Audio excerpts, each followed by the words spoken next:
The two Mrs. Carrolls bombed horribly.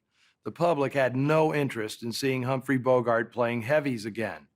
And although he was fond of his co-stars and producer Mark Hellinger, Bogart hated this film. He knew he was wrong for the role, but craved the chance to work with Barbara Stanwyck. It turned out to be his only chance. Critics were not kind to him. At best, reviews said he was miscast, at worst that he was over the top, and by the climax, outrageously hammy. But Bogart didn't have to endure the critical bruising very long.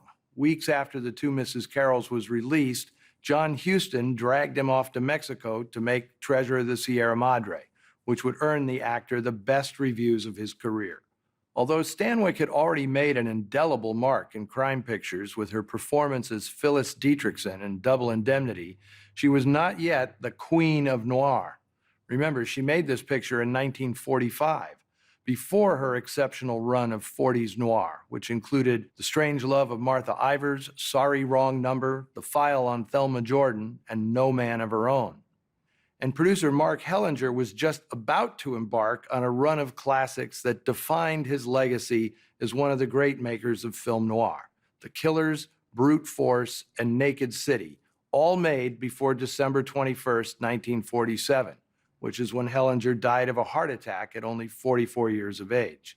The Gothic atmosphere of The Two Mrs. Carrolls is one of its more compelling aspects. It was the work of cinematographer Peveril Marley, who'd come to prominence as the cameraman on Cecil B. DeMille's silent epics. During the 40s, the most significant footage Marley shot was a screen test of 16-year-old Linda Darnell.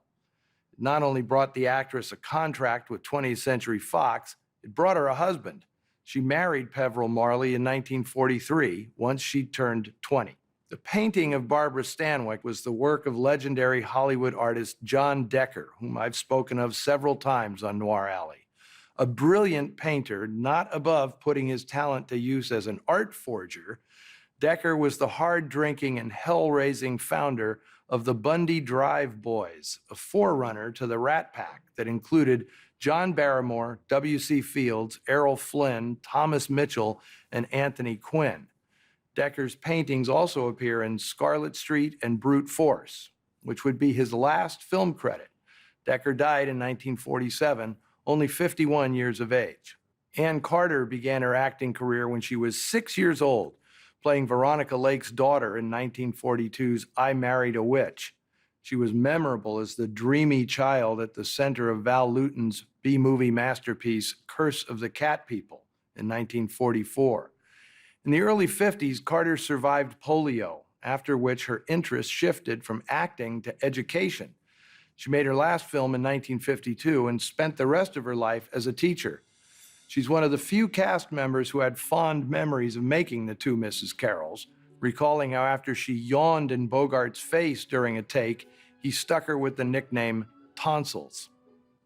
That'll do it for this week's movie. Just a reminder, there is still time for you to catch the last weekend of the Noir City Film Festival, right here at the Grand Lake Theater in Oakland, California. Check the Noir Alley Facebook page or Twitter feed for more info, or go to noircity.com. Next week, I will be back with a surprisingly violent 1950 crime thriller from the husband and wife team of Andrew and Virginia Stone. Steve Cochran, Virginia Gray, and Richard Egan star in Highway 301. Until next week, see you in the shadows.